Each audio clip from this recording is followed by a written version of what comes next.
Krećemo iz Čapljine, grada na vodi. Ostavljamo iza sebe široke ulice i miran gradski ritam, a cesta nas vodi prema sjeveru, uz tok Neretve. Ovo je vožnja kratka po kilometrima, ali bogata pejzažima i tišinom Hercegovine. Most Franje Tuđmana premošćuje rijeku Neretvu, spajajući gradske dijelove i pravce prema jugu i sjeveru. Jednostavan, funkcionalan i pregledan, most je napravljen da služi, tiho i pouzdano. Dok prelazimo preko mosta, otvara se pogled na mirni tok rijeke ispod nas. Neretva ovdje teče sporije, šire i smirenije, kao da odmara prije nastavka puta.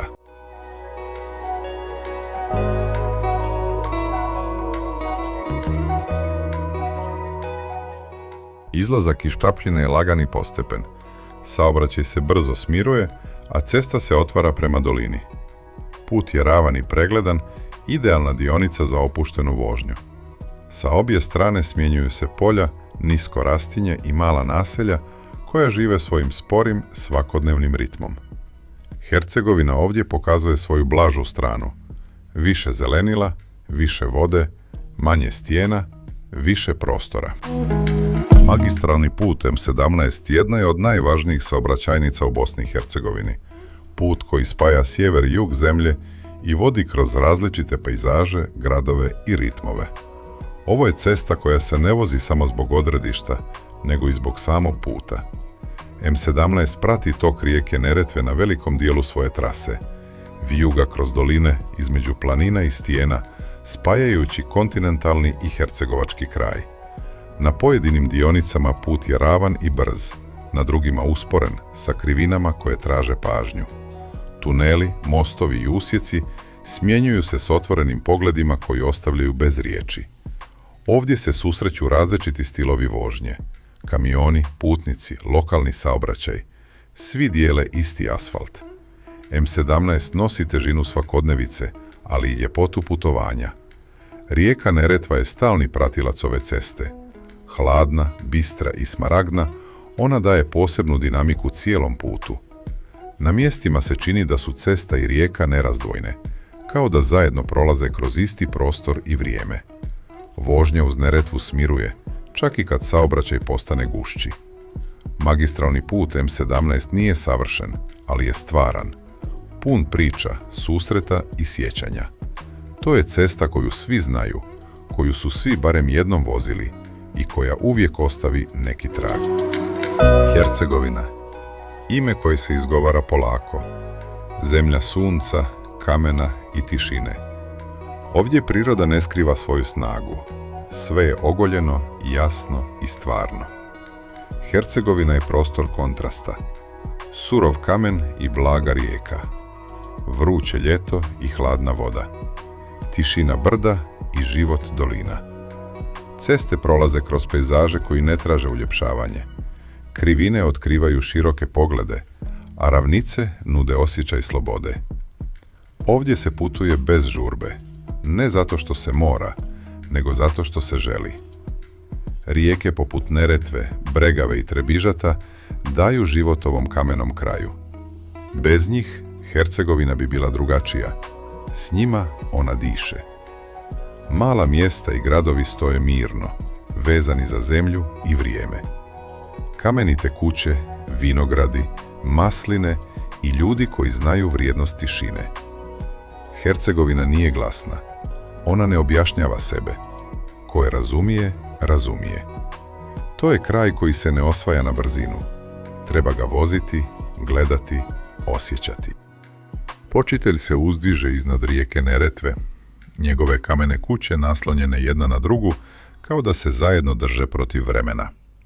Stara tvrđava dominira brdom, a ispod nje se spuštaju uske kamene ulice, strme, nepravilne i iskrene. Dok prolazimo pored počitelja, vrijeme kao da usporava. Kameni zidovi pamte korake generacija, ratove, tišinu i svakodnevni život. Ovdje je svaki kamen dio priče, svaka kuća svjedok jednog doba. Počitelj nije velik, ali je dubok. U podnožju grada Neretva teče mirno, hladna i smaragdna, kao kontrast toplom kamenu iznad nje.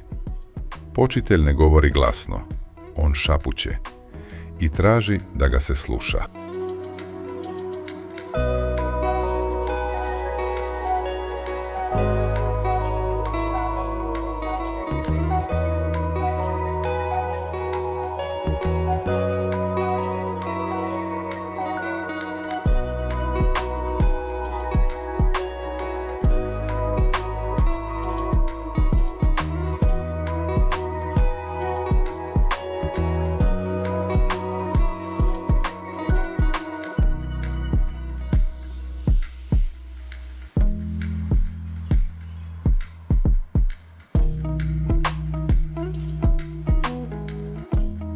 Most Hercegovina se proteže visoko iznad hercegovačkog krša. Dug, širok i stabilan. Projektovan da nosi težinu saobraćaja, ali i tišinu prostora ispod sebe.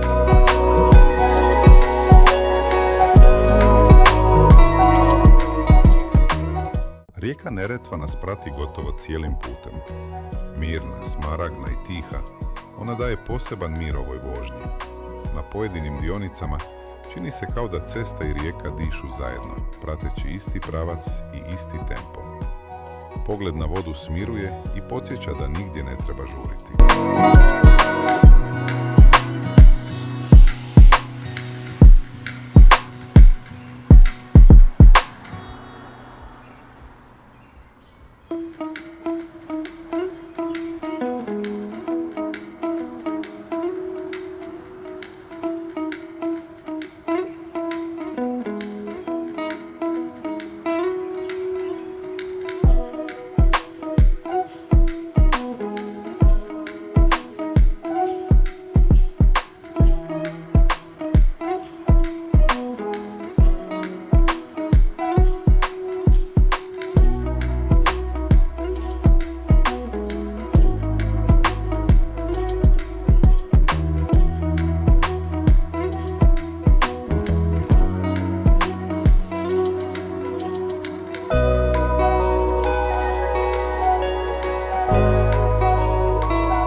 Kako se približavamo Žitomislićima, put postaje još tiši.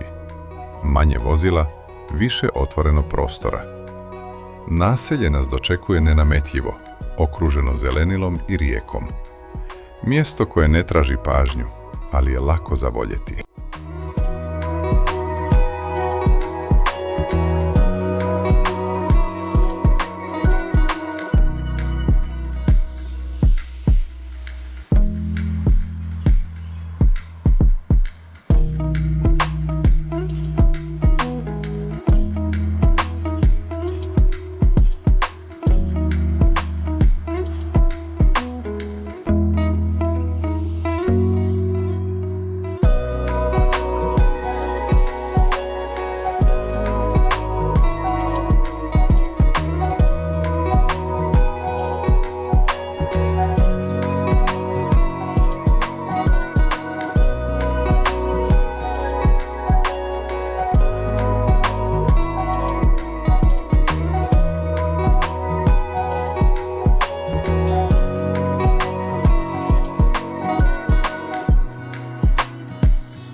Ovo je bila naša vožnja iz Čapljine do Žitomislića.